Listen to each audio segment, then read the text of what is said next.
Buenas tardes a todos. Bienvenidos. Ayer fue una sesión o sesiones muy interesantes con nuestros participantes. No sé si da el orden, pero bueno, según registro, estuvieron Juan Cárdenas, Daniel Landisco, eh, Jesús Armando Félix Leiva, eh, también estuvo el doctor Gustavo Sánchez.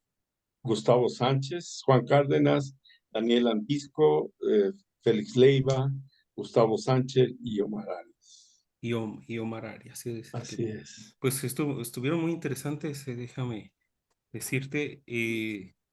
Aquí hay bastantes conclusiones que por ahí seguramente ya tienen con las preguntas que vi que estuviste de antemano ya planteando, inclusive para dar la orientación de las presentaciones. Eh, Hay trabajo que también ya vimos que ya ahorita experimentamos, y experimenté también contigo que estuve ahí un poquito a la par, solamente un poquito a la par contigo. Realmente la organización fue del grupo GP4R, y, pero bueno, ya se vio cuál es el trabajo y la anticipación que se requiere, ¿no? También la comunicación que se requiere con los participantes, y eso me parece muy importante. Saco también como conclusión eso, de la coordinación que necesitamos tener, el apoyo que realmente requerimos, necesitamos, y que se da por parte de los que tienen el expertise en cada uno de los temas. Pues es la segunda actividad, digamos, de la asociación en el año, un poquito más pública, ¿no? La primera, por ahí presentamos un libro, ¿no? Y bueno, pues la realización, digamos, de seminarios, de cursos, pues son igual públicos que se podrían estar ahí, les podríamos estar dando ahí las fechas. En algunas seguramente también podríamos coordinarnos con el grupo GP4R.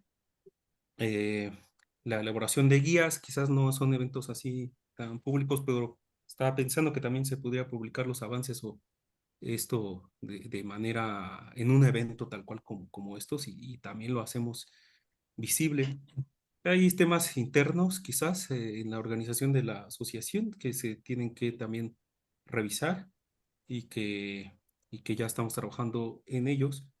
Eh, Igual revisar hacia dónde vamos, ¿no? Cuál es quizás después de unos años de haberse formado, aterrizar un poquito la misión, visión que se tienen, hacer un poco el filtrado de asociados también, ver qué se quiere, qué se necesita, quiénes quieren seguir. Vimos ayer inclusive personas nuevas y algunos que nos han estado siguiendo, entonces eso es importante. ¿Cuál es el rumbo? El acercamiento justamente con los interesados en los temas, y dentro de la estructura, tal cual como se ha mencionado aquí en México, pues tenemos los encargados de seguridad radiológica, tienen bastante experiencia en sus áreas, de cada una de ellas, y podemos acercarnos a las instalaciones médicas, industriales, ¿no? De investigación, y todas las aplicaciones que se hacen, pues por medio de los mismos asociados, que son los que conocen inclusive y tienen los contactos, ¿no? Ya se tiene un poco de trabajo breve quizás, pero en la interacción con la normativa que se está desarrollando por medio del órgano regulador. Y pues también al interior se está discutiendo algunos conceptos de las guías reguladoras del OIEA, que podríamos estar también compartiendo pues, con todos los interesados, ¿no? Ya ustedes también en las sesiones se expuso un poco acerca de esto. Salen necesariamente las guías que a nivel internacional se, se aceptan, no solamente de las del OIA, sino de otras eh, instituciones en las cuales nos basamos a nivel internacional, y también cuestiones que se han estado viendo de manera local y que se pueden compartir entre la región. México y otros países de la región que igual participaron, ¿no? Bueno, pues sin más, cedo la palabra a Roberto Genis y pues adelante. Muchas gracias. Muchas gracias y pues nuevamente agradecemos que hayan aceptado la invitación para estar con nosotros en la sesión de hoy. El grupo GP4R, como parte de ser activa dentro de la AMRAD, también desea compartir con nuestra comunidad los temas que hemos desarrollado y ahora las sometemos a la consideración de la asociación, con el propósito de que entre todos, vencidos algunos, de que hay una gran cantidad de temas y de aspectos que hemos dejado rezagados de atender, de prestar la atención, de promover a los jóvenes en particular. Ese es uno de los temas que yo he insistido, que debemos de buscar formas para atraer a los jóvenes, porque nos hemos percatado de que no ha habido relevos generacionales en los temas de protección radiológica.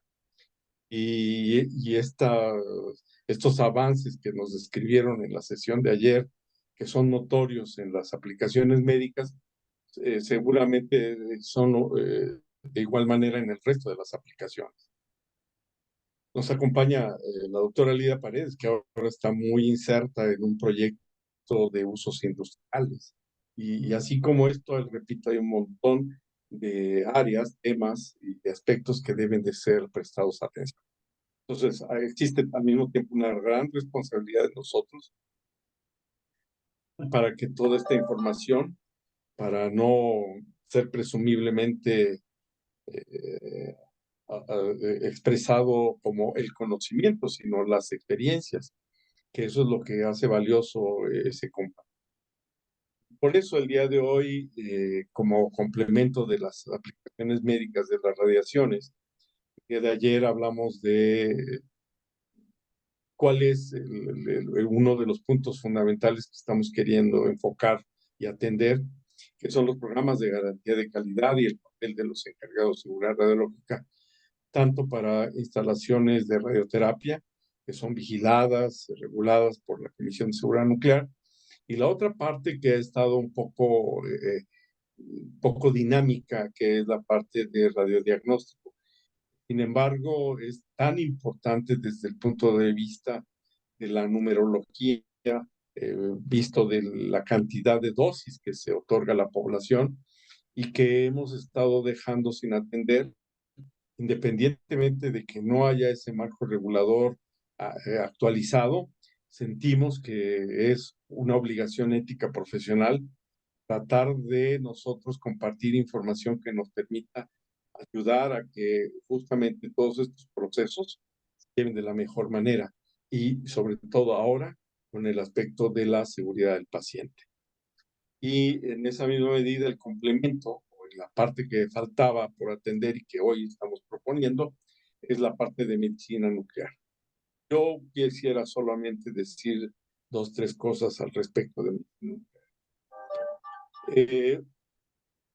Julio es una persona que yo aprecio mucho, que nos haya dedicado este tiempo. Él pertenece al 4R y él ha estado en los últimos años totalmente comprometido en la parte de medicina nuclear y en esos diálogos o esas comunicaciones que hemos hecho dentro del grupo, caíamos en la cuenta de los problemas serios que hay desde la perspectiva de que la medicina nuclear y en particular el actor principal, que es el médico nuclear, de pronto ha crecido, se ha desarrollado sin el amparo, sin el apoyo, sin el acompañamiento de la parte de física. Y regulatoriamente eso se ha demostrado. Por primera vez hace menos de 5 años, 8 años, salió una sola norma que tiene que ver con cuestiones de medicina, que ya había un montón de normas que estaban asociadas a fuentes abiertas y que yo alguna vez me cuestioné ¿por qué sacar una nueva norma si con las anteriores que había trabajado la medicina nuclear, que les gusta por 30, 40 años en México, no había habido necesidad? Y de pronto aparece, personalmente siento forzadamente, la figura del físico médico. Entonces, siento que hay mucho que hacer, mucho que platicar, y justamente Julio creo que nos puede dar luz al respecto. Y entonces, sin más detalle, nuevamente agradezco este esfuerzo, Julio.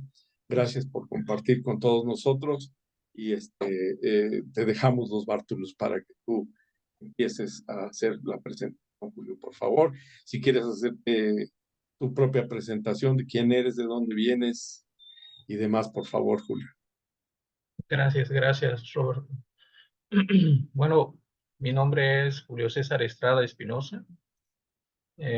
Soy egresado de la licenciatura en física. Tengo estudios de doctorados en bioingeniería y física médica de la Universidad de Granada, y también una maestría en desarrollo de software.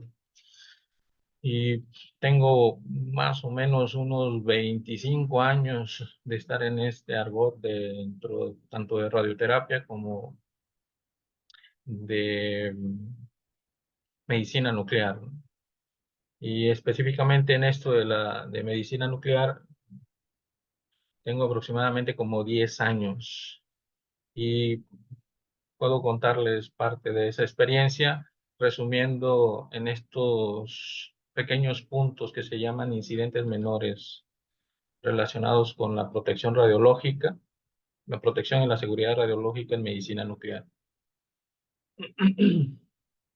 Bueno, en primera instancia, quiero hacer una referencia a que estos tópicos los he observado, en algunos de ellos he participado activamente, eh, tanto como visor, como asesor, y desde el punto de vista de la física médica, ¿no?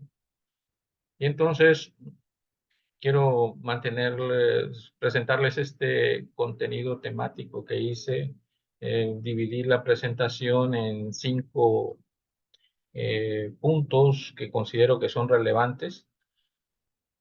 El primero de ellos es cómo deducir si el personal PUE ocupacionalmente expuesto hace uso de los dosímetros correctamente.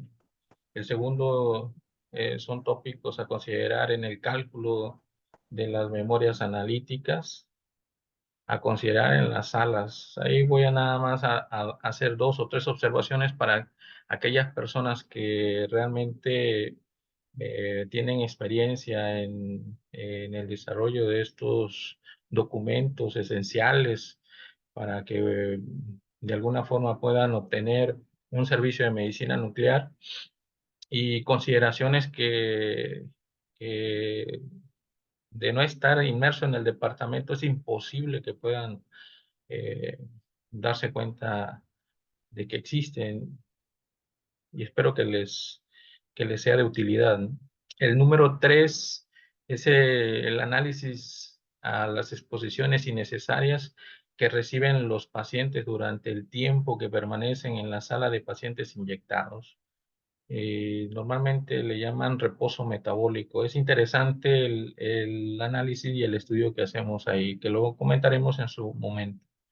El punto número 4 nos vamos a referir al riesgo no considerado después del egreso de un paciente a asignarle su alta médica exclusivamente en el departamento de medicina nuclear. Con esto me refiero a que estos pacientes son pacientes que no son propiamente de diagnóstico, sino que están dirigidos a un tratamiento con estos marcadores o radiofármacos específicamente. Y por último voy a hacer nada más una serie de comentarios eh, que a mí me ha tocado vivirlos eh, en el departamento de medicina nuclear, y que de alguna forma entran en un conflicto de intereses con las normas ISO, sobre todo con el departamento. Todos los hospitales tienen un departamento de control de calidad. Y ellos tienen una visión generalizada, bien documentada de lo que son las normas ISO. Y hacen una serie de documentos que a priori después ellos mismos supervisan en controles.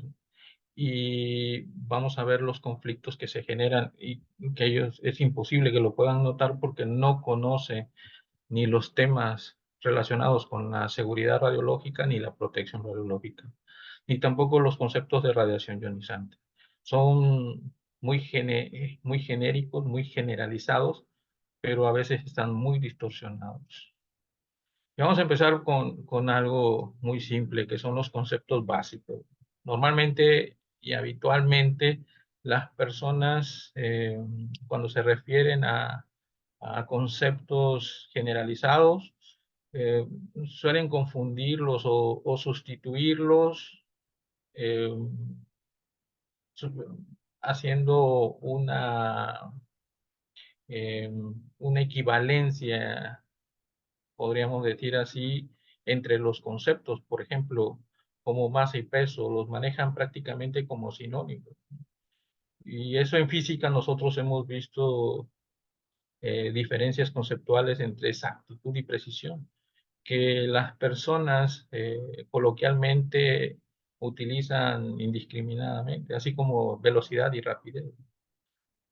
Pero esos conceptos realmente si nosotros extrapolamos esa dinámica del conocimiento adquirido eh, a través del conocimiento que recibieron o de la educación que recibieron a lo largo del tiempo, si lo llevamos al área de la protección radiológica, también existen y difícilmente se pueden extender.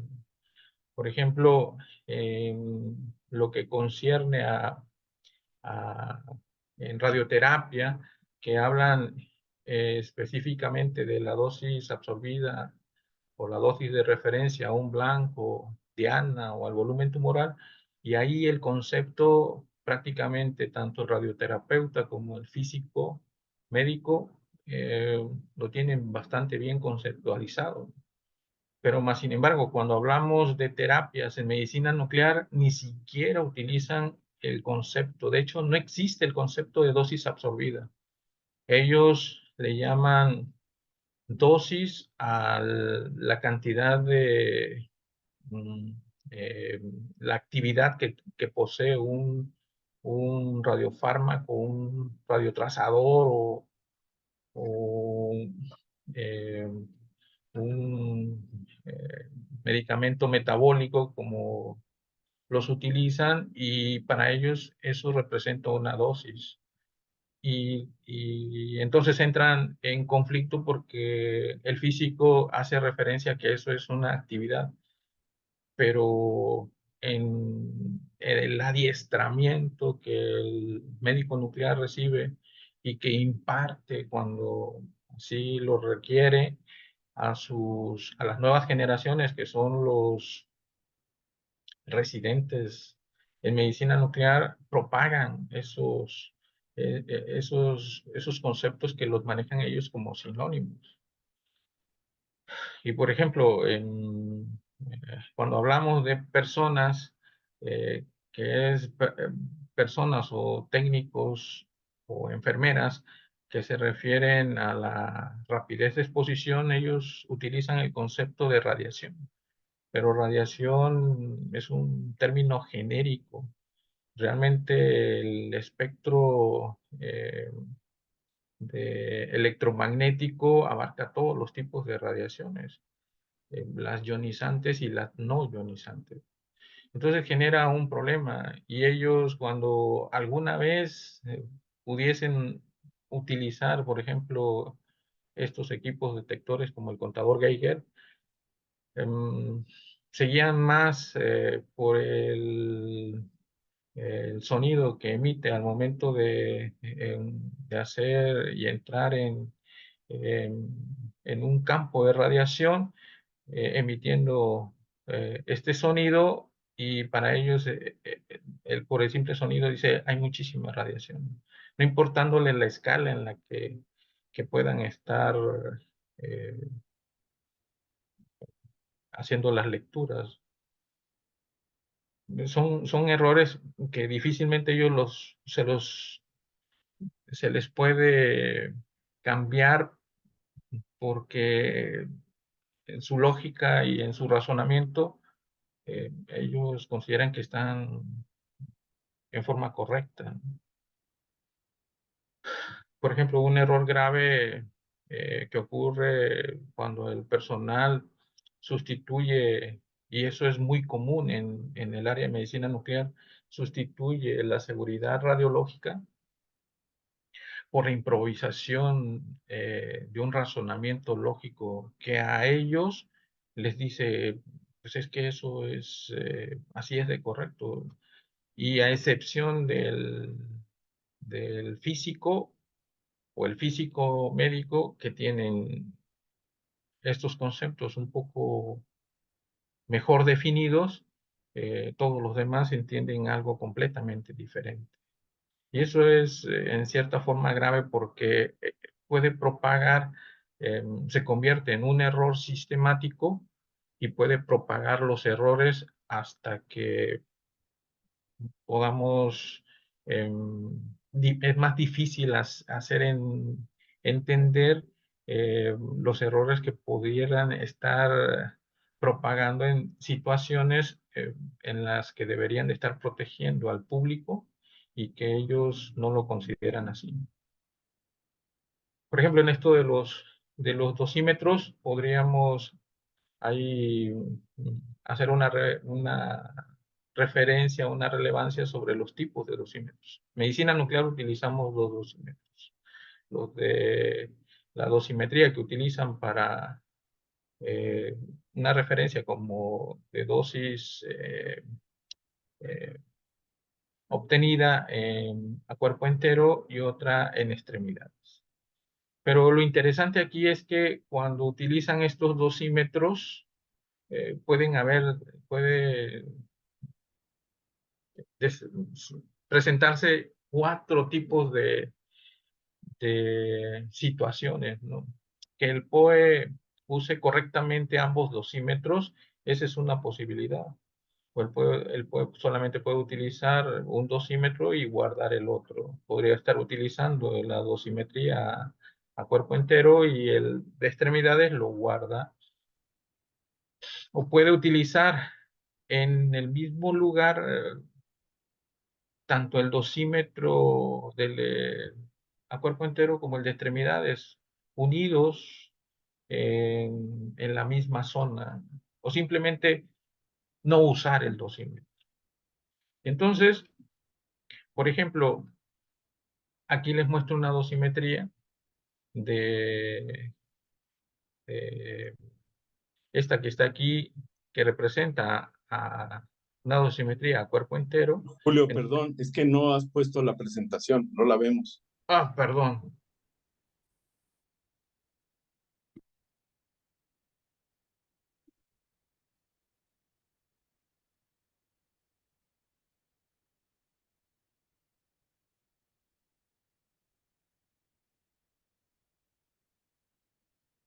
Ahí está bien. Sí, ya se ve, y si quieres dejarlo en la presentación de pantalla. Sí, es lo que voy a hacer. Perfecto, gracias. Ok, entonces podemos ver que tenemos simplemente una dosimetría que prácticamente no representa un riesgo ni algo habitual, a excepción en esta zona en donde en el mes de enero dos del personal POE salieron por encima eh, el valor de la dosis para investigación que sería en este caso, para ellos sería de 10 milisieverts por mes. Entonces, pero si vemos prácticamente el comportamiento de su dosimetría, pues está dentro de los parámetros. Y si revisamos la dosimetría a cuerpo entero, pues también lo vemos que están y hay una relación entre cada uno de ellos. Lo interesante aquí es, vamos a hacer un análisis de esto que está ahí. A pesar de que los dos pertenecen al Departamento de Medicina Nuclear, uno de estos trabajadores, emití los nombres para no tener algún tipo de conflicto, y otros pertenecen al Departamento de Medicina Nuclear y otros al del PET-CT. Entonces aquí tenemos las dos gráficas, pero si las analizamos más detenidamente y vemos la clasificación de cómo están, vemos, por ejemplo, en color naranja, aquí tenemos las flechitas, son prácticamente los médicos del PET-CT. ¿Ok? Y si vemos las flechas en color rojo, son los técnicos que pertenecen al PET-CT. Las enfermeras, por ejemplo, los técnicos, por ejemplo, de medicina nuclear que pertenecen al PET-CT están en color azul y las enfermeras del PET están en verde y otras están en color morado. Entonces, veamos esto con un poquito más de detalle, ¿no? Y pueden observar que los valores pues, no están dentro de los parámetros normales. Pero aquí cabe algo que las personas cuando analizan esto no toman como referencia. Por ejemplo, las enfermeras de medicina nuclear, ellas tienen la tarea de inyectar el radiofármaco a sus pacientes, mientras que la enfermera del PET, del PET-CT, prácticamente ella mm, no toca ningún tipo de radiofármaco. Y entonces cuando analizamos la información, pues vemos que hay ocasiones, a pesar de que ella no tiene esa encomienda de inyectar al paciente, porque los técnicos son los que inyectan, pues vemos que hay una diferencia bastante considerable en los valores. ¿Por qué? Porque pareciera que ella tiene más o menos los mismos valores mes con mes. Incluso en algunas ocasiones, como en esta, mucho más, eh, valores mucho más elevados que las mismas enfermeras que tienen la misma profesión, pero tienen una encomienda diferente. Y bueno, cuando vemos los técnicos en color rojo del PET-CT con respecto a los técnicos de medicina nuclear, y vemos las referencias, pero vean lo que pasa en, cuando tienen, por ejemplo, esta es la dosimetría, la que les mostré, es la dosimetría a cuerpo entero.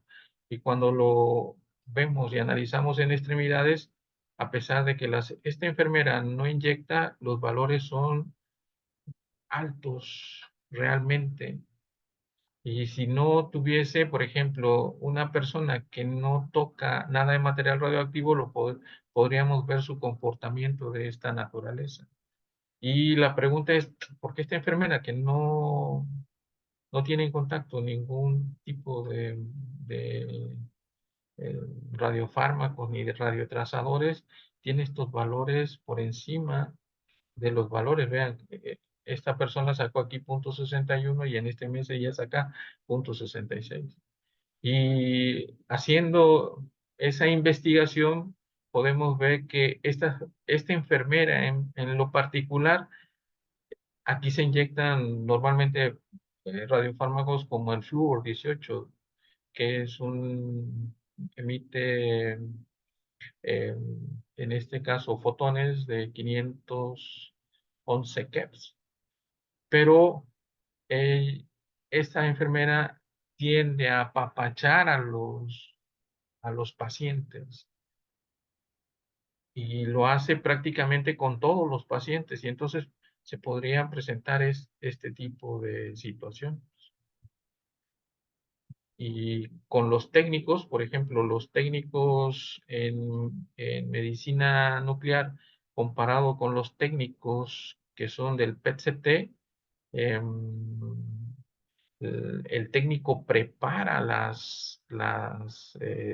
y fracciona las dosis, y el que las inyecta son las enfermeras. Y aquí las dosis son unidosis que vienen directamente del ciclotrón. Y cuando analizamos el comportamiento que tienen ellos, pues prácticamente podríamos observar valores. Y aquí podemos darse cuenta de cuáles son los técnicos que de alguna forma ellos también inyectan a los pacientes, pero que comparado con los técnicos que preparan el radiofármaco, hacen la elusión de un contenedor, de em, por ejemplo, de la elusión del generador de tecnecio, comparado con ellos que solamente vienen en unidosis y aplican, utilizando esto, vemos unas medidas a final del año anual muy por encima, prácticamente como el doble, comparado con los técnicos de medicina nuclear. Eso realmente llama bastante la atención porque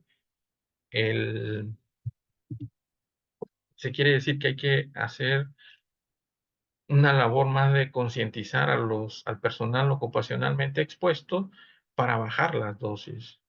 En esta etapa del año, creo que era el 2018, ya teníamos 4 años, y yo estaba más enfocado con los técnicos o el personal POE de medicina nuclear, y haciéndoles referencia y trabajando con ellos, pudimos bajar las dosis, que antes eran extremadamente altas. Por ejemplo, vamos al punto número 2, que es el análisis de exposiciones innecesarias que reciben los pacientes en la sala de pacientes inyectados. Esto es en el departamento de medicina nuclear. Y aquí podemos observar que existen, por ejemplo, como el protocolo que tiene el ARCAL, que hace a través de la IOEA, del organismo internacional, tienen estos protocolos que tienen un propósito en sí en forma generalizada, describir el,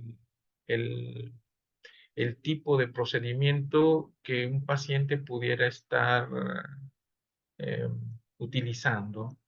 Y vienen muchos puntos en lo particular. Uno de ellos es la dosis que toma como referencia. Y la dosis para un paciente adulto oscila entre los 25 y 30 milicuris. En este caso, estamos hablando de tecnecio 99. Y cuando es un niño, hace una referencia que debe de ser 10 megabecquereles o 370 microcuris por kilogramo, pero si el niño es muy pequeño, de tal manera de que no alcanza la dosis, es muy baja, dice que la dosis mínima debe ser de 2 milicuris. Y entonces tomamos estos valores como referencia. Entonces, imagínense que nosotros tenemos una sala de pacientes en donde están distribuidos de esta manera. Y tocamos el punto en donde todos estos pacientes van a recibir el mismo eh, estudio. Lo citan normalmente todos prácticamente a la misma hora. Eso es algo que ellos ya traen. y que yo les he manifestado en varias de las ocasiones que no debería de ser de esa forma. ¿Por qué? Porque no consideran tanto el decaimiento biológico como el decaimiento físico de los radiofármacos en el paciente. Entonces, por más que se pueda hacer un control de calidad en los equipos, por ejemplo, SPECT-CT, vamos a obtener que en esta misma situación un paciente va a entrar con una dosis más alta, el siguiente va a ser una dosis menor y así sucesivamente. Entonces nos enfocamos en tratar de ver, bueno, cuál es la contribución que todos estos pacientes que están en color naranja y que a todos se les dio 30 milicuries, cuál es la contribución con respecto a este, sin tomar en cuenta eh, la actividad que se le suministró al paciente E en este caso. Aquí lo ponemos en cero, no lo tomamos en cuenta. Suponemos que todas ellas están separadas 1 metro de distancia y calculamos las distancias que están y aquí están las contribuciones en miliröntgen. Entonces, si hacemos la suma de todas estas contribuciones, nos va a dar el equivalente a 13.956 miliröntgen por hora. Eso es en una hora que inicialmente van a estar en reposo metabólico. Este paciente está siendo expuesto a una rapidez de exposición prácticamente innecesaria. Entonces, ¿cómo hacemos ver que eso es algo que no representa un beneficio para el paciente? Entonces se me ocurrió hacer lo siguiente, ¿no? Esta rapidez de exposición es equivalente a sentar 1 hora a ese paciente en a una fuente radioactiva de 179.34 milicuries de tecnecio. Ese es el precio que tendría que pagar por tratar de hacerse ese estudio, más la actividad que le han suministrado para hacerle el estudio. Si esto lo traducimos a una equivalente de dosis en milisieverts, vean la cantidad que tiene aquí. Entonces, si nosotros regresamos a las lecturas, que aquí hago una referencia, dice, esta es la dosis que un POE técnico de medicina nuclear recibe a cuerpo entero en un mes, como lo mostramos en la gráfica anteriormente. Aquí está 1.5, algunos reciben un poco más. Este es 1.22 y estaría prácticamente recibiendo esta dosis. La diferencia es que el POE de medicina nuclear lo recibe en un mes y ella lo estaría recibiendo en 1 hora. Bueno, si hacemos ese mismo análisis, pero vamos a suponer que tenemos 25 milicuries a todos los pacientes, podemos obtener que este mismo paciente, dándoles esta actividad, suministrándoles esta actividad a todos ellos, tendríamos que ese paciente estaría expuesto a una rapidez de exposición de 11.6328. ¿Y qué representa eso? Sería el equivalente a poner a este paciente 1 hora enfrente de una fuente radioactiva de 149.5 milicuries de tecnecio. Y vean las dos, cuando hacemos la referencia en milisieverts de la dosis equivalente que recibe, pues prácticamente es muy poca. Y esto es lo que realmente confunde. Dice, esto es muy poca dosis. El argot, los médicos decimos, no pasa nada. No, no, sí pasa. Él no debería de recibir esa esa dosis. Él debería estar exento de esos niveles de exposición. Está justificada la actividad que le suministra, pero no la exposición en la contribución de todos los demás pacientes. Si nos hacemos este mismo análisis y vamos a ver que tenemos 4 situaciones. Una, la del paciente E, que ya analizamos, y tenemos los pacientes que están en la esquina. Prácticamente el paciente A, C, G e I están en las mismas circunstancias. Bueno, analicemos nada más este y veamos las contribuciones. Y vean cómo prácticamente baja de 13 a 10. Aquí tenemos 30 milisieverts, 30 milicuries a todos estos pacientes, y ellos contribuyen con una eh, rapidez de exposición de 8.15 miliroentgen. ¿A qué equivale eso? A sentar a este paciente a frente de una fuente radioactiva a 1 metro de distancia. Es innecesario hacerlo. Pero vean cómo disminuye cuando hacemos la equivalencia en milisieverts por hora, y pues prácticamente cuando observan esto, pues dicen, esto es muy poco. Y si vemos el caso en el que el paciente F, que es el equivalente al paciente A, D o H, prácticamente ellos recibirían una dosis de 10.79, estarían expuestos a una rapidez de exposición de 10.79, 10.8 miliroentgen hora. Esto es equivalente a ponerlos a ellos 1 hora en una fuente de 138.70 milicuries de tecnecio. Y su equivalente de dosis en milisieverts por hora sería de 0.0946, más o menos. Y esta es la dosis prácticamente que recibe en medicina nuclear. Ahora, imagínense el caso en el que este paciente sea un bebé recién nacido que le acaban de poner 2 milicuries, pero que la mamá lo trae en brazos. Bueno, la dosis está justificada para el bebé, pero para la mamá no. Imagínense sentar a una persona del público para recibir esta dosis o estar expuesto a esos niveles de radiación innecesariamente, solo por el beneficio de hacerle el estudio a su hijo. Entonces, si ella lo tiene cargado en brazos, podemos tomar unas distancias de referencia, y suponiendo que el bebé concentra esos 2 milicuries en el estómago, y podemos ver cuáles son las contribuciones en miliroentgen tanto para la tiroides de la mamá como para el cristalino.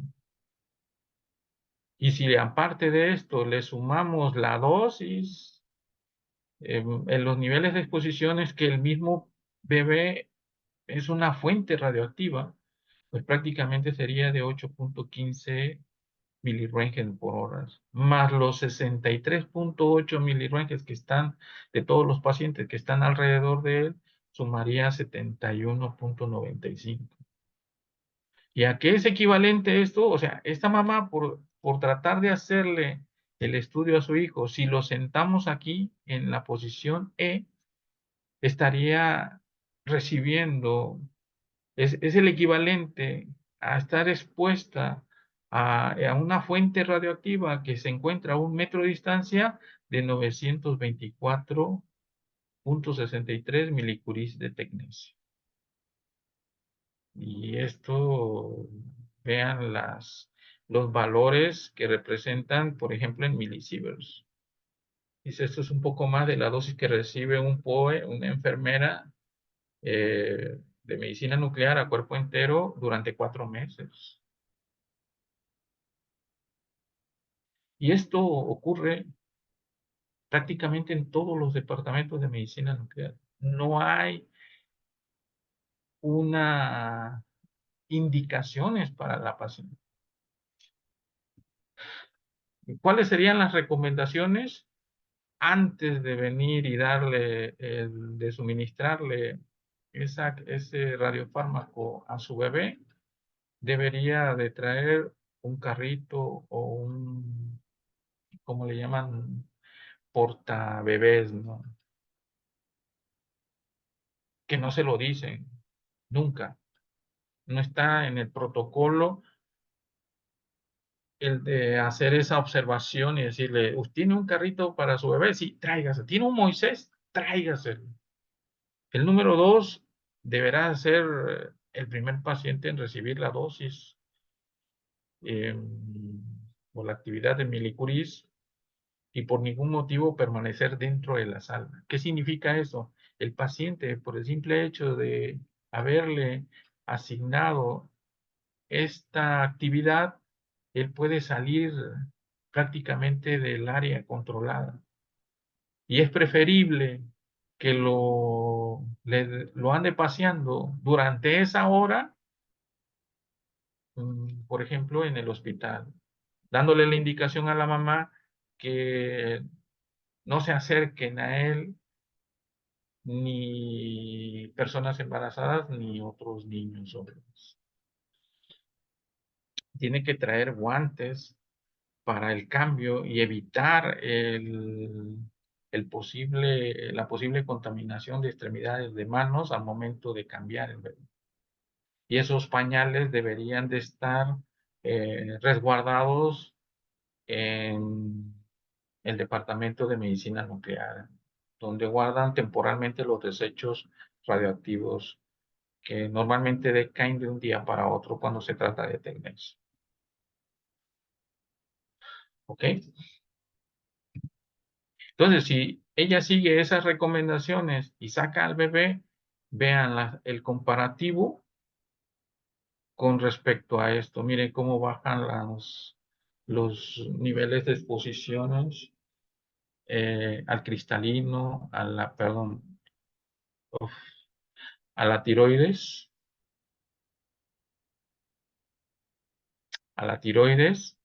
lógicamente que la dosis que recibe prácticamente es cero.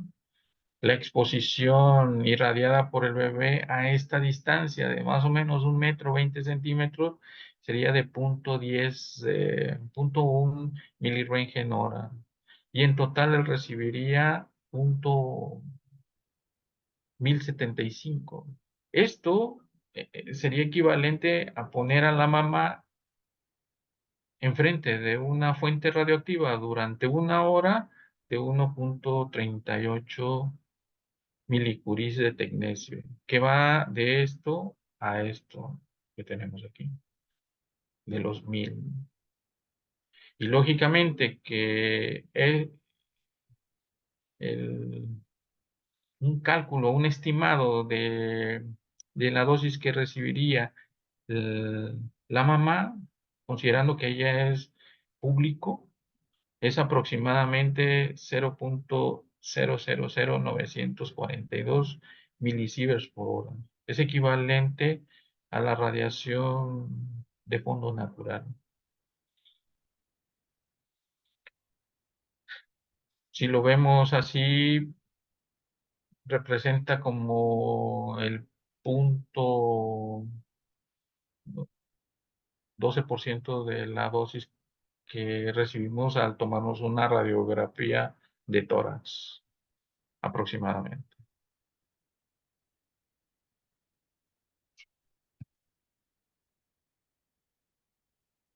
Entonces, vean, lo que normalmente propone la Comisión Nacional de Seguridad Nuclear es poner barreras entre los pacientes. Si nosotros ponemos estas barreras entre los pacientes, vean cómo baja drásticamente los niveles de exposición, por ejemplo, para el paciente E que tenemos aquí, que va de lo que recibía inicialmente a estar expuesto a unos niveles de rapidez de exposición de 0.06 milirentgen por hora, que equivale prácticamente a 0.06. Esto equivale a 5.26 veces la dosis aproximadamente de fondo natural. Y entonces esto sí está permitido hacer. De hecho, la Comisión Nacional de Seguridad Nuclear, en los cálculos del, de, de los blindajes en la sala de pacientes inyectados, debe de contemplar prácticamente estas barreras para evitar la exposición innecesaria del paciente con respecto a los otros pacientes que se encuentran compartiendo la sala con eh, entre los mismos individuos. Aquí lo podemos observar haciendo un resumen que va de los 13.000 sin barreras, por ejemplo, de los 13.95 miliroentgen hora a tener 0.6 miliroentgen. Es bastante considerable, mucho, muy. Hicimos nada más un cálculo con el tecnecio.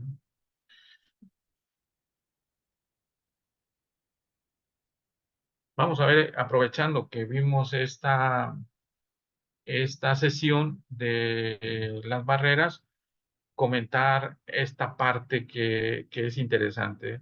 Vean, aquí se encuentra el área controlada del Departamento de Medicina Nuclear.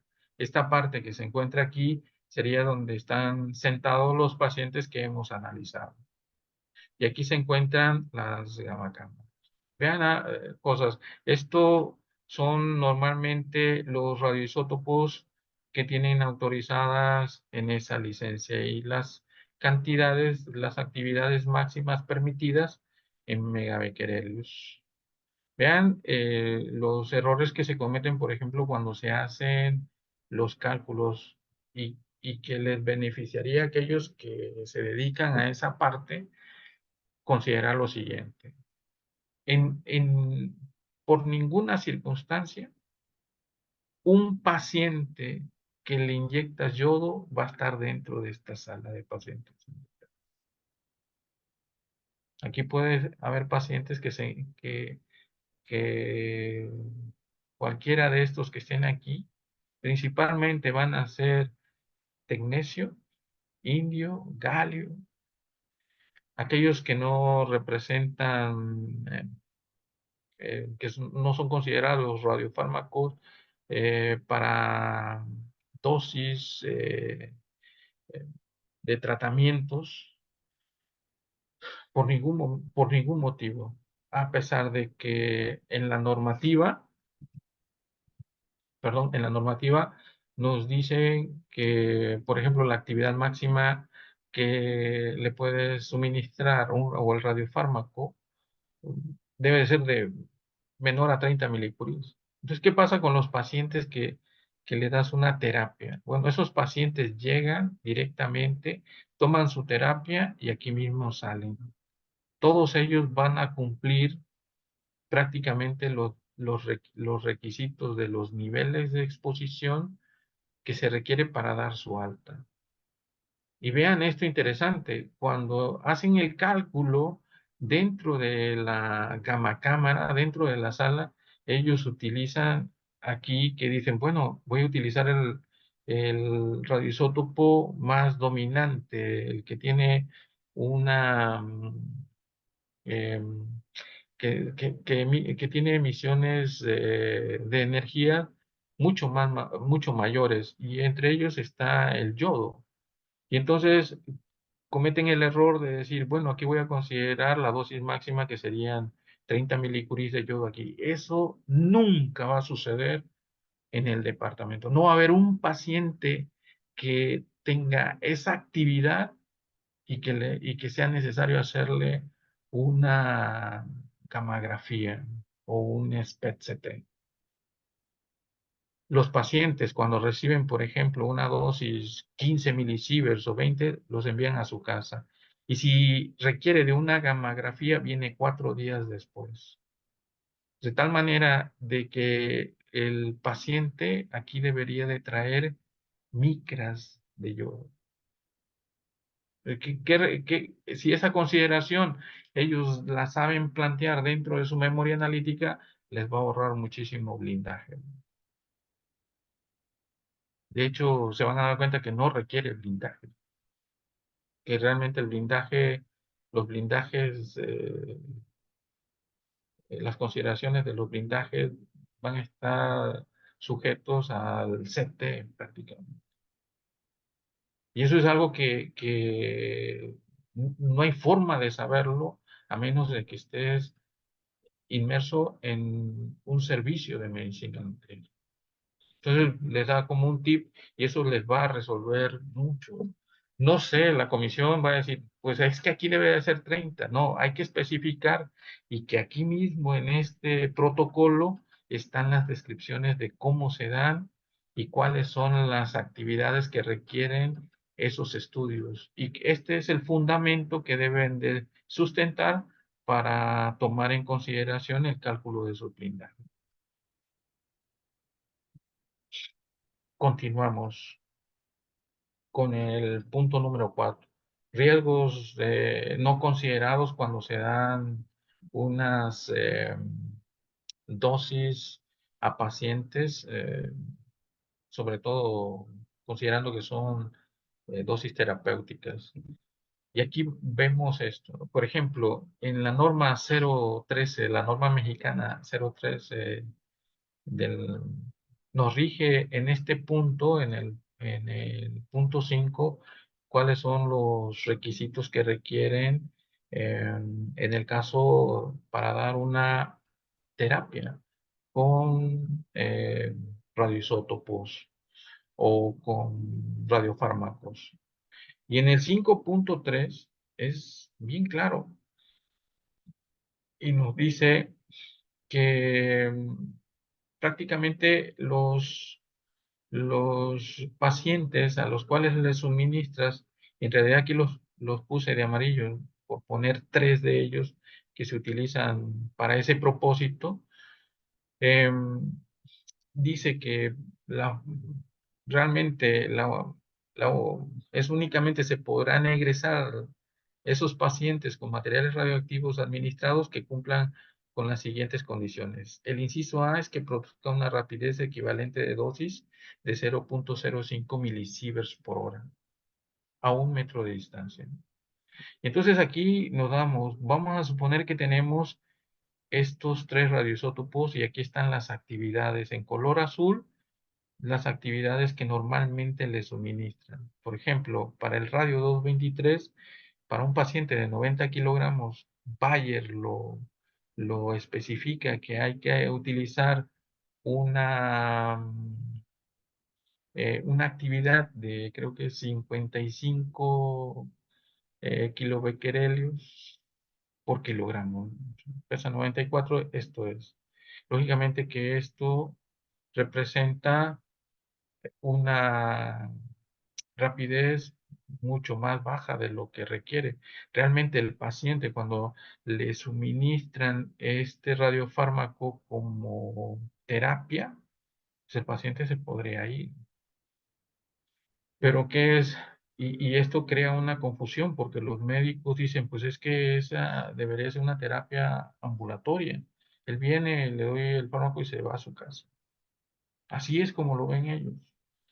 Pero en realidad no contemplan, oye, ¿y qué emisor tiene el radio 223? Pues son emisores alfa. Y le orientaste, el paciente está capacitado para irse a su casa y evitar que pueda proliferar una contaminación, por ejemplo, al asearse, al tratar de limpiarse después de tener una excreta o de tener una orina y la contaminación que pueda tener en manos y después llevarla a otros lugares de la casa. Y estamos hablando de partículas alfa, que estas al ser de alguna forma ingeridas, bueno, primero se puede proliferar una contaminación a la cual no se tiene control, pero el paciente según la normativa puede salir. Y vean, con el lutecio tenemos 200 milicuries prácticamente en las mismas licencias. Creo que otorgan una actividad máxima por paciente. Al darle de estos 200 milicuries, pues es una cantidad mucho mayor a la que establece aquí. Pero si yo mido a 1 metro de distancia, su rapidez equivalente de dosis estaría por debajo de lo que marca la normativa. El paciente puede salir porque cumple perfectamente con esto, sin tomar en consideración las características de los cuidados que puede tener clínicamente. Me estoy enfocando únicamente en la parte de la seguridad y la protección radiológica. Y vean con el tecnecio, perdón, con el yodo, 28, una dosis de 28 milicuris nos da exactamente esto. Ellos pueden salir sin ningún problema, pero hay que tener en consideración que estas tres terapias con estos tres radiofármacos diferentes tienen forzosamente que tener indicaciones, porque no es lo mismo eh, proliferar o tratar de controlar un incidente en donde hay contaminación superficial con yodo que con lutecio que con radio. Más con radio no tenemos equipos para medir esa contaminación superficial. Con el lutecio, que normalmente son partículas betas, pues simplemente un detector Geiger podría ser utilizado. Entonces, ellos algunas veces he platicado con algunos médicos con los que se puede, algunos médicos nucleares, en donde les digo, oye, pero ¿qué pasa con el paciente y los familiares y lo que vaya a producir en su casa? Y ellos dicen, saliendo del área controlada ya no es mi problema. Y entonces se trata de una cultura. En realidad no es un problema porque ellos ya se la va. Es más, la misma normativa los está liberando de toda culpa. Pero esto debería de ser considerado de una forma muy particular. Esas indicaciones para esos pacientes. Se eh, esmeran un poco más en explicarle que, por ejemplo, para el radio 223, que normalmente es una terapia de, de una metástasis en columna después de haber tenido un cáncer de próstata, y me tocó ver al primer paciente que le dieron y estaba interesado en ver cómo iban a hacer ese análisis, cuál es la dosis, cómo vas a determinar el volumen tumoral y sobre todo qué actividad es la que vas a suministrarle precisamente para disminuir ese volumen tumoral. ¿No? Esas cosas que normalmente se utilizan en radioterapia y medicina nuclear ni siquiera son contempladas. Y algo todavía más triste es que las dosis terapéuticas, por ejemplo, para los pacientes que tienen por ejemplo, un CA de tiroides, resulta que la paciente ya no tiene tiroides, tiene residuos de una tiroides. Y cuando la paciente tiene tiroides, las dosis que le suministran son máximo de 15 milicuries. Cuando la paciente ya no tiene tiroides, le suministran 10 veces más, 150 o 200 milicuries. ¿Qué es lo que va a pasar con esas dos pacientes? Uno en aproximadamente 48 horas llega a tener este nivel de equivalente de dosis menor a 0.5 milisieverts a 1 metro de distancia. ¿Ok? También la de 15 milicuries, ella de antemano cumple con este requisito. Pero vean lo que pasa en la tiroides. La persona que tiene que tiene la tiroides intacta, que no ha sido sometida a ninguna cirugía, ahí permanece por varios meses en este caso el radiofármaco. Y entonces tenemos una combinación de dos formas de decaimiento. El decaimiento físico del propio radioisótopo y el decaimiento biológico. Y entonces, esas son consideraciones que, que a veces me hacen pensar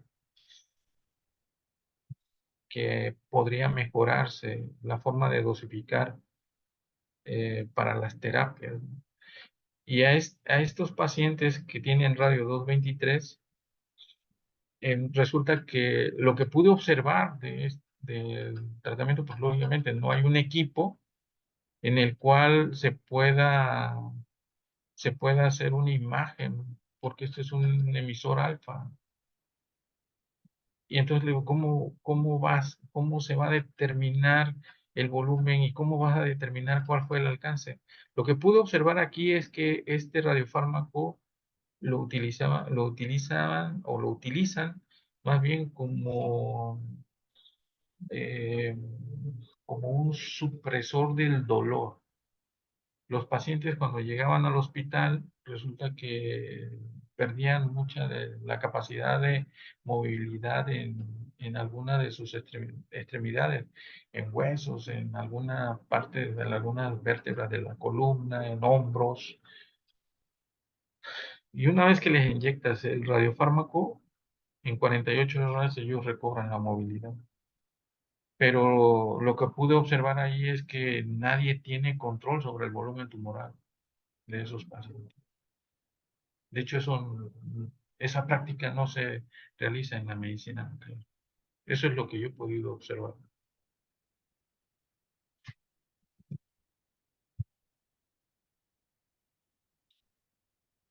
¿Ok? Aquí hay que hacer algunas indicaciones sobre al paciente. Realmente le deben de anexar a la información que le da que use guantes cuando vaya al baño. Sobre todo si son hombres, normalmente tenemos una mala costumbre de no atinarle al váter cuando, por ejemplo, vamos a orinar. O provocan una serie de salpicaduras alrededor de la taza o en el piso. Y lógicamente que quien viene y limpia ahí, esa persona que va a limpiar se va a llevar todos esos residuos en la jerga y con esa jerga va a limpiar el resto de la casa y ya los quiero ver. Y si el paciente al orinar debería de tomar una de dos opciones, orinar de tal manera de que evitar las salpicaduras fuera del váter, le dicen que tiene que bajar hasta 3 veces. Considero que no es tan necesario bajar mm, tantas veces del agua. 2 serían suficientes. Realmente el riesgo de proliferar una contaminación está en la forma en la que lo tiene. Si es una persona que además no se puede valer por sí mismo, tiene algún tipo de Parkinson, pues ya los quiero ver. Esas consideraciones ni siquiera se contemplan para la terapia de cualquier tipo de radioisótopo. Hay personas que no se pueden valer por sí mismas, por ejemplo, con terapias de yodo, le suministran 150, una actividad de 150 milicuries y resulta que él no se puede levantar a orinar.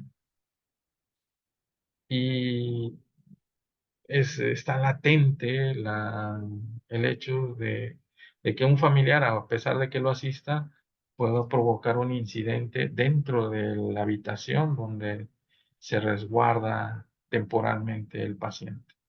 Y hay personas que dicen, no me importa si me estoy radiando, mm, yo me voy a quedar adentro a asistir, pero darle la terapia. Lo hacen porque tienen eh, algunas cuestiones emocionales y no les importa el riesgo que puedan estar. Mas, sin embargo, cuando eso sucede, nosotros le damos un adiestramiento al, al familiar que lo va a asistir o familiares que los van a asistir. Y le decimos no permanezca dentro del área innecesariamente. En una ocasión pusimos un dosímetro dentro de la sala, dentro de la habitación donde estaba un paciente que no se puede valer por sí mismo. Le dieron la terapia y al paciente le pusimos un dosímetro de lectura directa y pusimos un dosímetro de lectura directa dentro de la habitación. Le indicamos en dónde debería de sentarse, en un sofá retirado aproximadamente más de 2,5 metros. Y le decíamos que cada vez que cambiaran de familiar, que se pusiera el dosímetro. Además, que utilizara guantes desechables y un resto de indicaciones.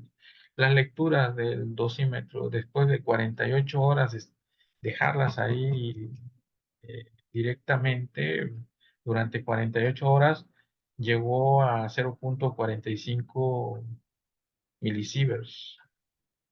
Si eso fuera a cuerpo entero, dentro de la, de los esquemas y de los valores, te diría, si fuera un POE, no habría problemas para ello. Pero ese dosímetro permaneció ahí. En los pacientes que se cambiaron el dosímetro, que asistieron a su familiar, creo que fue 0,15 milisieverts entre 2 o 3 familiares que asistieron en esos 2 días durante las 48 horas. Entonces, son consideraciones que ni el médico nuclear, ni el personal POE, ni el encargado de seguridad radiológica eh, puede tener conciencia de ello. No estamos preparados para llevar ese tipo de control dentro de ellos. Es crudo, pero es la realidad. Por ejemplo, para estas dosis terapéuticas de yodo, de lutecio, y que las vidas medias oscilan entre 8, 6 y 14 días y 11 días respectivamente, dice alguna información que les proporcionan los pacientes o acompañantes a los familiares, los cuales son considerados como público, deberían de ser estas, ¿no? Realizar varias descargas, el médico le dice que 3 como mínimo. Mm, A veces en el yodo lo hacen sistemáticamente y algunos hasta 5 veces descargan. Pienso que si los desechos que está produciendo el paciente mm, caen directamente en la taza o en el váter, no hay tanto riesgo de contaminación. El problema es cuando ellos limpian los residuos de sus zonas eh, y entonces en el limpiado, si no tiene guantes, es muy probable que se contaminen las manos. Y si no tiene un cuidado que no se les da, debe de lavarse las manos. Pone más énfasis en cómo hacer las descargas que en cómo lavarse las manos. Y lo más indicado es que te pones los guantes, te quitas los guantes y al menos bajaste el riesgo de una contaminación en extremidades. Por ejemplo, en el punto 2, durante la ingesta del radiofármaco, en la primera hora, ellos dicen no hablar y todos están conscientes y todos repiten sistemáticamente eso, como si expulsara gases o residuos en el aire por el simple hecho de hablar después de haberse tomado, por ejemplo, una dosis terapéutica de unos 15 milicuris de yodo 131.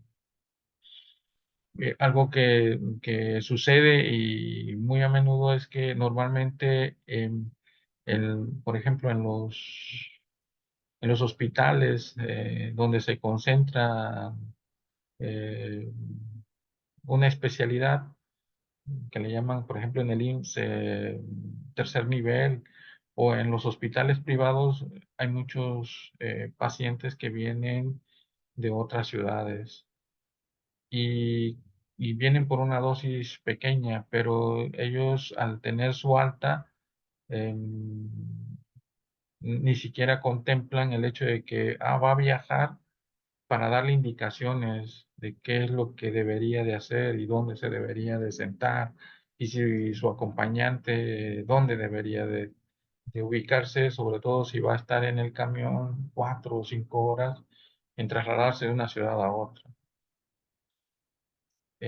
Tampoco se realizan algunas valoraciones a ningún paciente anticipadamente. Alguna vez le sugerí que debería de haber una consulta previa para, de alguna forma, diagnosticar las condiciones en las que llega el paciente para prever situaciones en donde pueda haber un riesgo radiológico, tanto del paciente como del familiar o el acompañante. Eso ellos no lo contemplan de esa manera. Sí les dan las indicaciones previas, pero no consideran los aspectos físicos o las características físicas de no movilidad, de si viene en silla de ruedas. Eso va a provocar una, una exposición, considero que innecesaria al paciente, a los familiares del paciente principalmente.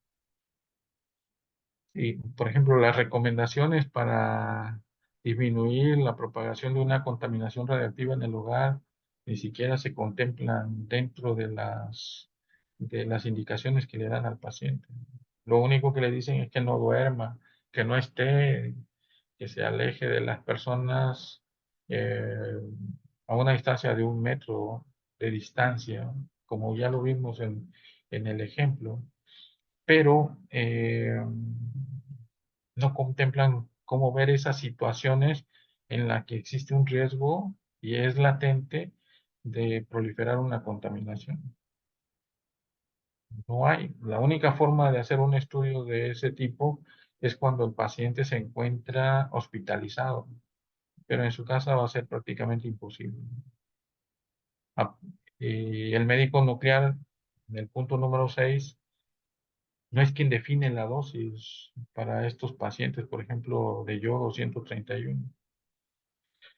Normalmente son endocrinólogos o otras especialidades que ellos determinan y seguramente han de tener algún tipo de protocolo, pero no contemplan ni el volumen del blanco, ni la masa, ni la actividad eh, justa o necesaria que necesitan para poder propiciar un efecto radiobiológico de tal manera que el tumor disminuya considerablemente o desaparezca.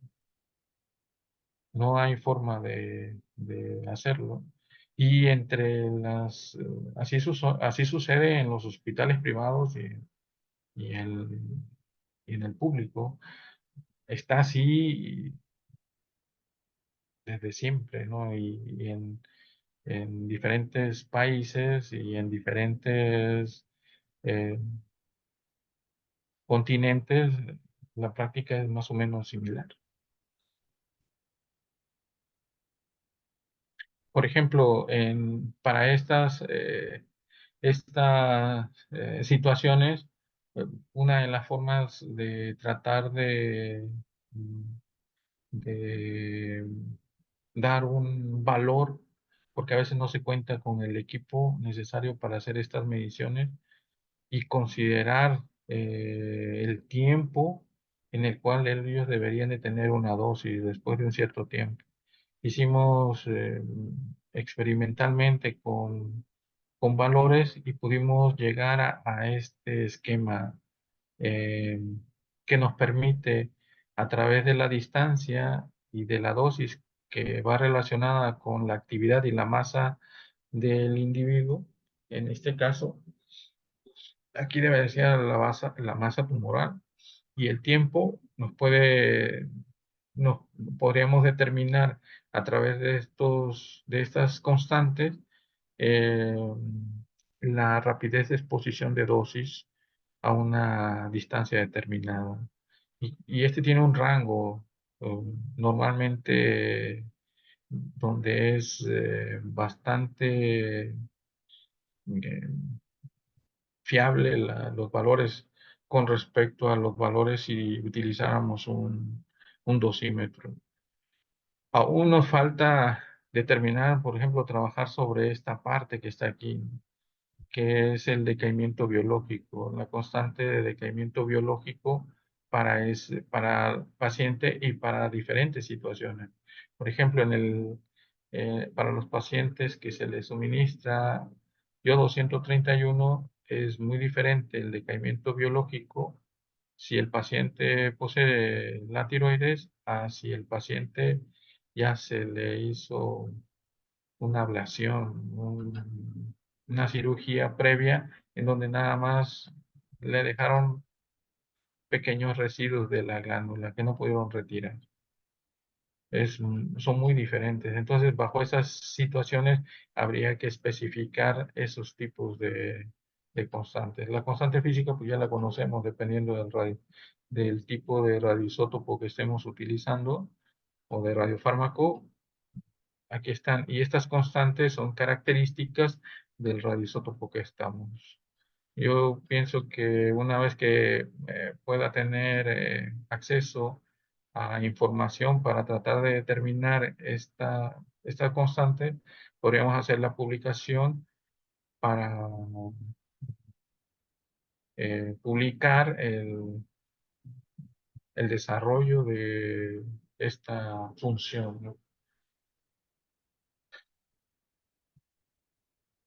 Y por último, quiero comentarles esto que es de alguna forma algo problemático y que me pasó en un servicio de medicina nuclear cuando tenía el cargo de auxiliar de seguridad radiológica, que realmente hacía todas las funciones del encargado de seguridad radiológica. Resulta que cuando yo llego al hospital, pues ellos ya tienen una certificación a través de ISO 9000. Tienen un departamento de control de calidad que auditan todos los departamentos y donde tienen definidos todos y cada uno de los procesos como se los requiere estas normas, ¿no? Si las cumplen, pues le dan la certificación. Resulta que cuando ellos, eh, en una tarea tan simple como el hecho de describir el proceso de aplicar una inyección de algún fármaco, pues vieron que no importa en qué departamento lo ubiques, el procedimiento prácticamente era el mismo.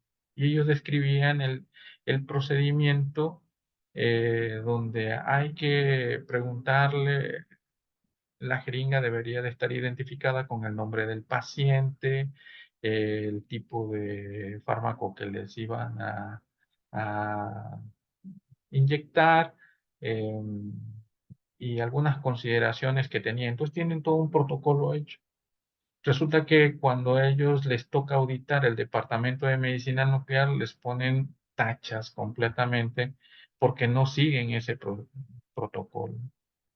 Y entonces la enfermera que estaba a cargo llega enojada y me dice, ¿cómo ve? Estos quieren que yo saque del vial el radiofármaco y que delante del paciente lea lo que dice el radiofármaco una vez que está puesto. Le digo, no, eso no es así. Y entonces entramos en un detalle de conflictos. Me costó muchísimo trabajo convencerla de que ese procedimiento aplicaba para cualquier departamento, pero ella no podía entender por qué en medicina nuclear. Se lo tuve que explicar y ganarme su confianza hasta que lo acepta.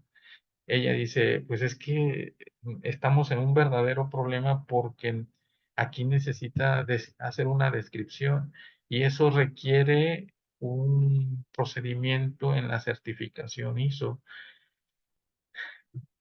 Según le pude entender, es un trabajo muy difícil que realizar. Y bueno, cuando vienen y les hacen las auditorías, yo siempre les decía, tú deja que el auditor ISO venga con nosotros al departamento y la parte de lo que se refiere a la seguridad radiológica y a la protección radiológica, deja que nosotros nos hagamos cargo. Y ellos temblaban porque dicen, es que estoy perdiendo la batuta. En realidad nosotros somos los encargados. Pero una vez que lo entiende y cuando vienen las personas le mostramos prácticamente todo. La- la- de- Nos basamos específicamente en el informe anual de actividades relevantes que le suministramos, bueno, que la Comisión Nacional de Seguridad Nuclear nos exige cumplir cada año. Y le digo, en esa parte de la protección y la seguridad radiológica, ellos son el órgano que nos deben de auditar, no la certificación ISO 9000. La certificación ISO 9000 hay muchos procedimientos que no involucran, que no están involucrados en el informe anual y que deben de cumplir como contenido del expediente clínico y hay muchísimas actividades más que realmente no corresponden a la seguridad radiológica. Y lo mismo pasaba con las personas cuando ellos vienen y les auditaban de la Secretaría del Trabajo. Entonces lo que le decían, no te compliques la existencia, mira, te voy a proporcionar una copia del, de la licencia actualmente vigente y de la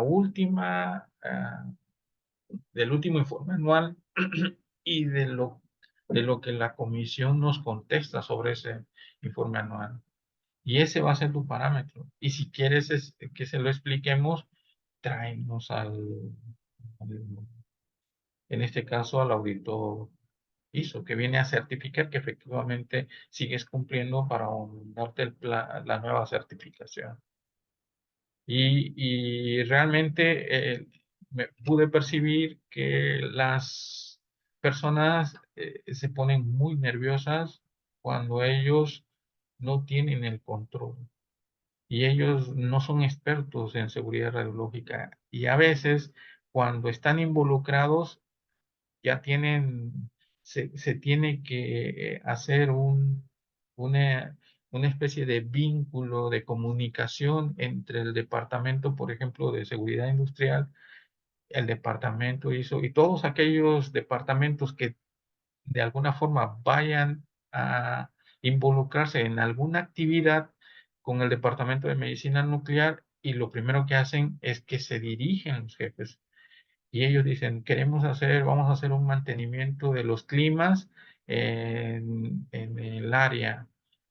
Eh, ¿A qué horas nos recomienda que podamos hacer esas actividades, y si la actividad tiene que ser urgente en el momento en el que están entrando en operación, tienes que brindarle las recomendaciones, y aparte tienes que tomarle los niveles de rapidez de exposición que pudieran estar sometidos. Para ellos no hay una diferencia entre limpiar un tanque de resguardo de algún tipo de residuos que uno que contiene residuos de materiales radioactivos. No, no, no, no, no, eso no se limpia, pues. Está descrito un procedimiento para hacerlo. Y su principal temor es qué les va a pasar, y si se les va a caer el pelo o les va a producir algún tipo de cáncer. Entonces, pero eso lo piensan desde ingenieros, médicos que no son especialistas en el área de las radiaciones ionizantes, y algunos que, aunque parezca increíble, no se acercan al, por ejemplo, a calentar algún alimento en el horno de microondas, porque eso emite radiación. Y difícilmente pueden deshacerse de esa parte que está ahí. Es- no se puede tener un panorama en donde en estas cuestiones de la seguridad radiológica dentro del Departamento de Medicina Nuclear no se puede escatimar el menor concepto. Ellos tienen ideas muy fuera de la realidad con respecto a la seguridad y protección radiológica.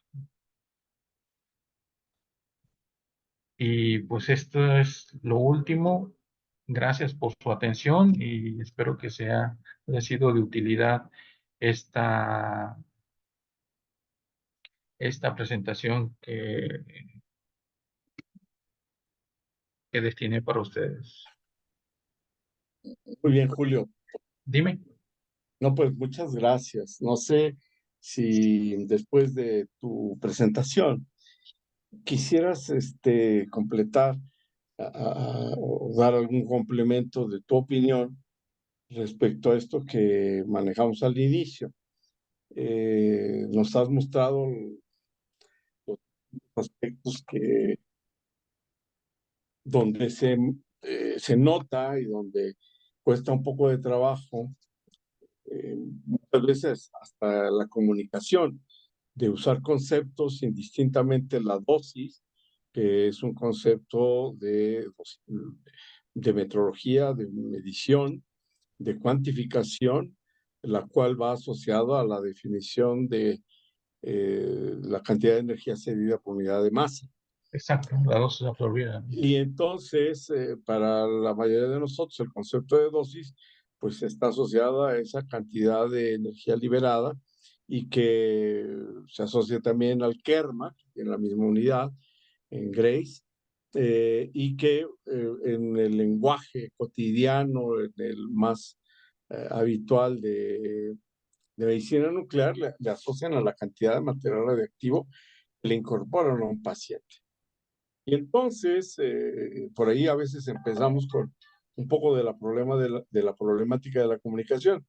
Y si a eso lo vamos asociando, de que personalmente identifico que muchas veces ese mismo lenguaje y los procedimientos se han debido porque, no sé, podríamos hablar de que hace más de 40, 50 años empezó la medicina nuclear en México. Desde ese inicio, igual sucedió con radioterapia, los médicos nucleares, en el caso específico, no requerían a los físicos. Primero, porque no había tantos físicos disponibles para que fueran a apoyar el proceso médico, pero por otro lado, pareciera que no lo necesitaban. No sé si eso mismo pudiste percibir, Julio. Fíjate, algo muy curioso, que cuando hay médicos que tienen el diploma o el curso avanzado Sí, el eh, reconocimiento de, a ver. tomado y aprobado el curso avanzado de protección radiológica, ¿no? Así es, ellos, a pesar de que lo tienen avanzado, o sea, tienen el curso, Sí, cuando en alguna tuvimos una charla en un comedor en donde yo les daba la indicación a los residentes del primer año, los primeros residentes que tenían, de que ellos ya habían sido dados de alta y eran POEs. sí, Y él me refutaba que ellos no tienen ningún tipo de obligación. Y entonces, dentro de la charla le digo, mira, y, y eso que tú tienes el curso avanzado y ah, tienes esas lagunas impresionantemente, de tal manera que estás desinformando, le estás sí, mintiendo a estos jóvenes, sí, pero sí, realmente se van a meter en un problema y van a meter en un problema en este caso, al representante legal, que normalmente es el director. exacto, el servicio y lo que esto implica, ¿no? Pero es una idea, ellos prácticamente yo ya tengo el curso y no necesito leer más nada y la forma en Claro, la que yo interprete las normativas es la forma correcta basado claro, en sus creencias. Si por ellos fuera, y cada vez estoy más convencido de eso, dice, no necesitamos ni siquiera clases de física, ¿no? Que los mismos y alumnos ajá, aprendan por sí solos. Y le claro, digo, pues están empezando a fabricar nuevos profesionales que ellos van a difundir realmente esas mismas situaciones. Y es increíble sí, porque tú sabes que en la Comisión Nacional de Seguridad Nuclear, en todas las normativas, la única norma en la que habla de la necesidad de tener un físico médico es en el Departamento de Medicina es Nuclear, la 040, ¿no? la 040. Pero realmente un físico médico y, y la implementación de la protección radiológica está más Sí, allá de sus contextos. A sí, los alumnos que tengo en noveno semestre de la licenciatura en física, sí, ellos me preguntan, Jorge, ¿y qué programa académico de una maestría para física médica me recomienda? Le digo, mira, es triste lo que te voy a decir, pero esa es la realidad. Es increíble que después de haber hecho una maestría en física médica, tenga que venir una empresa o tengas que recurrir a una empresa para que te pueda certificar en protección radiológica. Es, eso es inadmisible. Es como si yo estudiara una licenciatura en una universidad de prestigio y luego me dijera la Secretaría de Educación Pública, pues, demuéstrame que sabes, presenta el examen de CNE. sí, O sea, no tiene, mm, vaya, no tiene, yo pienso que lo primero que debe de aprender, después de aprender física y física de radiaciones, la ajá, protección la protección y la seguridad radiológica. claro. Y si van a hacer Eh, mejor, mejor. ajá, pero bueno, básicamente yo lo que quería que pudiéramos brevemente plantear es de que parece que era un problema histórico, es decir, de inicio la medicina nuclear en México, reitero, como otras especialidades, los mismos radiólogos, que hasta la fecha es muy raro encontrar un físico médico dentro de un servicio de radiología, Sí, independientemente de lo que es la protección radiológica, porque también ese es un tema que a veces se ha perdido la identificación. Entonces, en medicina nuclear casi históricamente no había habido, según ello, la necesidad o la justificación de tener inserto dentro de los procesos de trabajo rutinarios y obviamente paralelos a lo que es el concepto de protección radiológica, la presencia de un físico médico, ¿no? Y el físico médico, o sea, recién egresado o con un curso de entrenamiento, Ujú. la, la protección radiológica que les enseña, o sea, entre el curso que llevan y la protección radiológica dentro de ese entrenamiento de física médica, a veces los deja totalmente exhibidos simplemente en solicitar algo a la Comisión Nacional de Seguridad Nuclear y no usar ni siquiera las palabras o la terminología o hacer la referencia a la normativa y quedan exhibidos completamente. Claro, pero entonces pareciera, porque en uno de los comentarios que está en el chat, dichos por la doctora Paredes, pareciera que independientemente de que esta pueda ser una opinión personal de esas carencias, profesionalmente y de manera, como hemos repetido, una ética profesional, nos obliga a que tengamos que hacer un esfuerzo redoblado para que apoyáramos a que todas estas deficiencias que pudieran ser planteadas así, y que en este caso serían, usa el término retos, que deberíamos nosotros de apoyar y ayudar para que esto pudiera tener una normalización, o sea, una estandarización, inicialmente desde el lenguaje y los conceptos, como el uso efectivo de todo este conocimiento y las recomendaciones internacionales con fines de protección radiológica, porque mucho de lo que se ha planteado, por ejemplo, en radioterapia como atención y prestarle el enfoque, ha sido por la gran cantidad de accidentes que ha habido en radioterapia.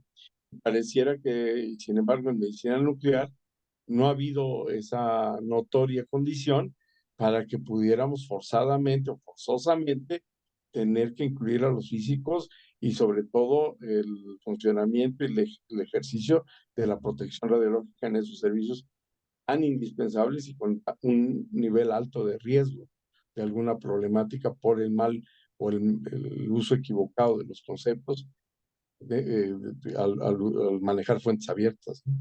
Mucho, bueno, vaya, varia de la información. Ellos replican lo que aprendieron cuando estuvieron en su En su formación, ¿sí? residencia, sí, en su formación, en su residencia. Y cuando lo ven, se enfocan más que nada en el diagnóstico. En las terapias es increíble, la terapia es nada más suministrar, dar las indicaciones porque no suministran nada, ¿no? Dar las indicaciones Sí, necesarias, por ejemplo, para que el paciente pueda ingerir el yodo él solo, o al técnico de cómo suministrar un radiofármaco en terapias. Y ahí se acabó, ya no hay más. Y si te acercas al radioterapeuta y le dices, oiga, doc, ¿y cómo le va a hacer para encontrar, para saber si la dosis que le suministró, la actividad, eh, cumplió el objetivo de lo que usted estaba buscando? ¿Cómo le va a hacer? Y entonces ellos se basan en una serie sí, de protocolos de exámenes a través así lo tienen definido. Pero creo que no hay mucha correlación entre el objetivo, que es determinar la dosis absorbida en este caso, de un blanco, de un volumen tumoral, de un blanco diana, y el efecto radiológico que eso va a producir.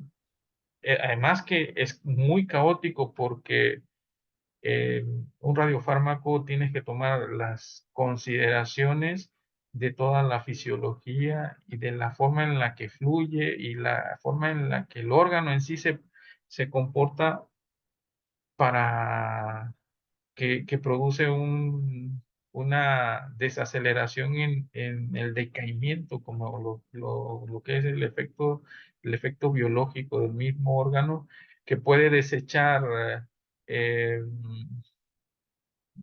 átomos o moléculas sin haberse desintegrado y pasan o todo el sistema hasta llegar a la vejiga y todavía no están desintegradas. Y las expulsa el paciente y aún no se han desintegrado y vienen a desintegrarse o en un manto acuífero o en los ductos de las cañerías, del drenaje. Claro. Es Pareciera entonces, perdón, pareciera entonces que efectivamente, como lo mencionamos, hay muchos aspectos dentro de del proceso rutinario de uso del material radioactivo en medicina nuclear, porque otra vez, nuevamente se enfocaría o tendríamos que ser claros. Una cosa es la medicina nuclear con fines de diagnóstico y tú nos estás hablando de la medicina nuclear con propósitos terapéuticos, terapéutico, sí, en no, donde el concepto genérico que es radioterapia, es decir, porque al final de cuentas radioterapia es el uso de radiaciones con fines terapéuticos. Y exacto. entonces, a diferencia de la radioterapia con haces externos o con braquiterapia, Eso sí. cayera igual con braquiterapia con fuentes abiertas, me Hay parece que el concepto es muy distinto, ¿no? No, es abismalmente así de extremo a extremo. En radio, por eso crea la confusión, porque en radioterapia sí está bien esquematizado, sabe Claro. perfectamente cuál es una dosis y cuál es el efecto que eso produce. Pues Pero entonces, ajá, perdón, pues entonces pareciera que una de las cosas que tenemos que trabajar en nuestro grupo, en el G4R, es una serie de propuestas de lineamientos muy claros que permitan definir cada uno de estos procesos, cada uno de los conceptos, cada uno de los parámetros que deben ser considerados, porque aquí es un abarcar de grandes y amplios temas como por el punto que estabas tocando hace un momento, la seguridad radiológica del paciente, y donde se mezcla la dificultad de forzosamente para fines clínicos darle una dosis de actividad y una dosis de radiación cuando a veces no tienen identificado un volumen específico, porque a veces en el caso de terapia de yodo, la glándula tiroidea ya no existe porque ha sido un paciente posquirúrgico y mm, entonces le dan a veces valores de actividad tan altos como si tuviera la glándula completa. creo que cuando trae la glándula completa, las dosis son menores, porque ya saben cuáles son las consecuencias. Sí, sí, ya saben. Y cuando no sé qué es lo que, hasta ahorita, cuando me costó muchísimo trabajo entender a qué le llaman cáncer de tiroides, le digo, pues ya no tiene Oh, tiroides.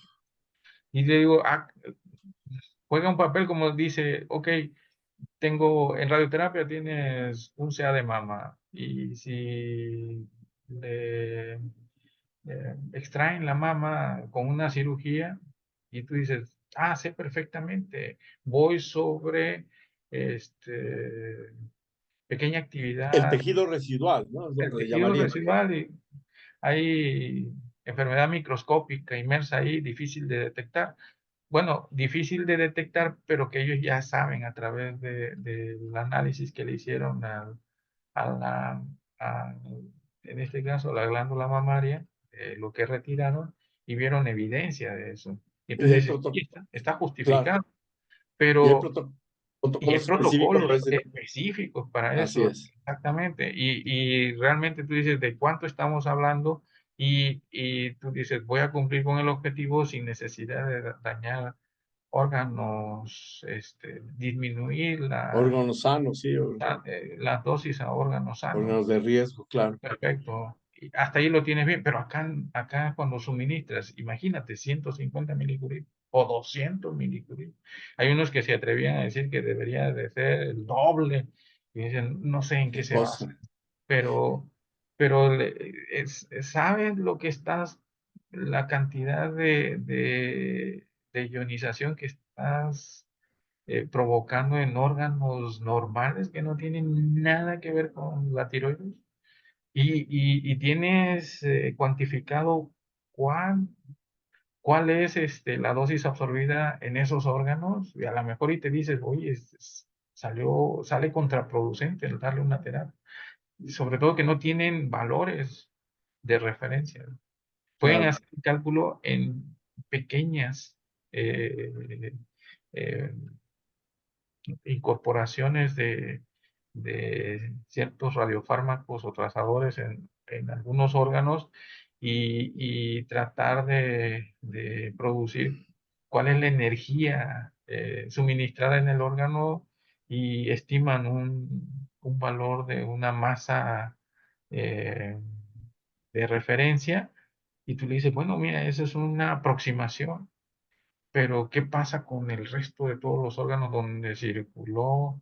Todos esos son millones de átomos que se están desintegrando aleatoriamente En en distintas todo. partes del cuerpo, ¿no? Bueno, yo creo que esto es un magnífico ejemplo de lo que estábamos comentando, de esa necesidad en la cual nosotros como profesionales y como especialistas nos hemos dedicado a la protección radiológica, debemos de hacer algo, es decir, ser propositivos y te convoco a que mantengamos justamente esa misma decisión y voluntad de no solo identificar la problemática, sino proponer soluciones. Proponer, por ejemplo, información o bibliografía que ayude a que la gente identifique los conceptos sostenidos, sustentados, que son las recomendaciones del OIA, por ejemplo, y tratar de ser suficientemente claros para que esos parámetros, esos conceptos les queden claros y sobre todo vayamos orientando juntos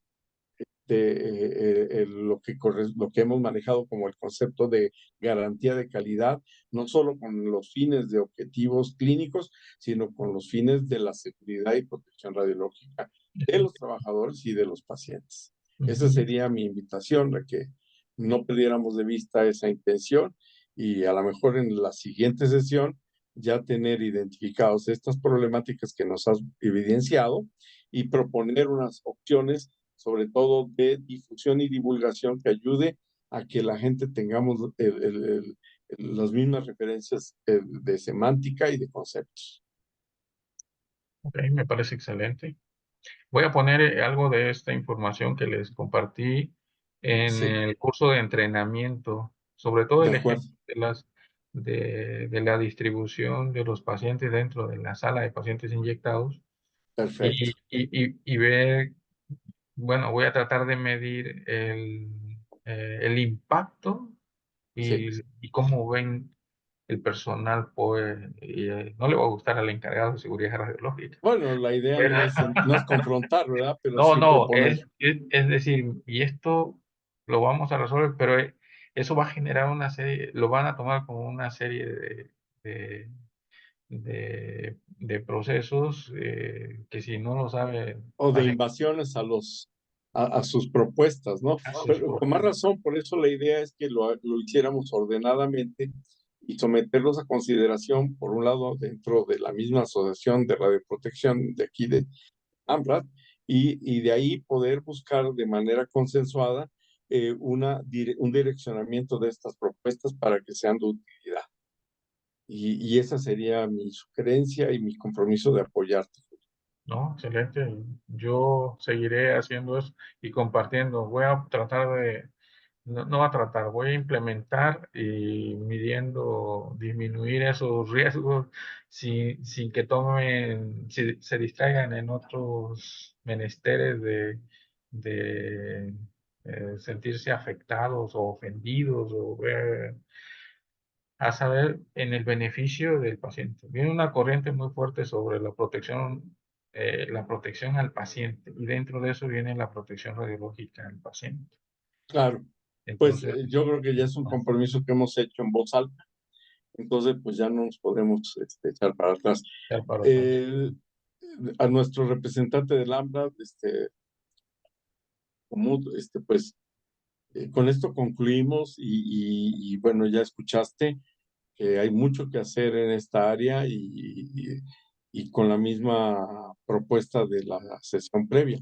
Convocamos a que más gente de la asociación o de la gente que trabaja en este mismo campo nos apoye a compartir sus hallazgos, sus experiencias y juntos hacer propuestas que nos ayuden a mejorar la seguridad radiológica. Adelante, pues. Y si te pido para que clausures estas sesiones de ayer y hoy. Roberto, muchas gracias. Muchas gracias, Julio. Muchas gracias a los asistentes de ayer y de hoy.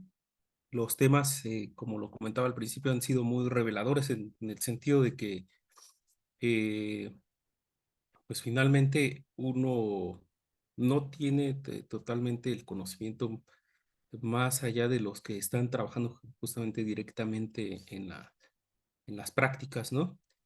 El caso de las aplicaciones médicas es muy opinado el hecho de que, pues, como está justificado esta aplicación de la radiación, pues ya no se, muchas veces ya no se miden otros aspectos. Eh, Tendemos a pensar que no debe estar, que no debe limitarse la exposición, pero pues sí debe de optimizarse. En general, la evaluación de la seguridad en todas las prácticas, en medicina, industria, investigación, cualquiera que tenga la aplicación del material radioactivo, pues debe de hacerse.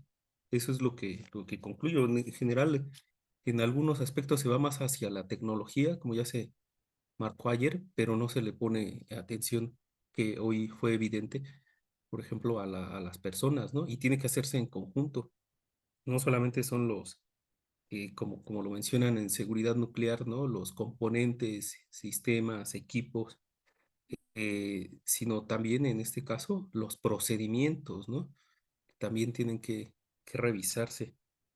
Eh, Algo que es evidente y de igual manera es que aquí la radiación se está aplicando en las personas y, y a la vez también como consecuencia en pues, ya la persona como fuente, ¿no? Que es también algo que mencionaron mucho. También hay una serie de procesos y de procedimientos que hay que cuidarse. Pues les agradezco mucho y pues eh, adelante está la invitación abierta, el grupo, todo cualquier persona que esté interesada en la protección radiológica, pues es bienvenida.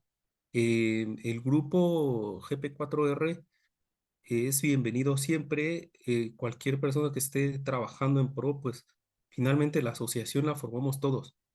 De repente pasará de mano en mano quizás el hecho de que, no sé, el consejo directivo, pero pues esperemos que lo que nos da aquí este manifiesto es algo que se mencionó en el primer coloquio, pues es que nos tenemos que comunicar.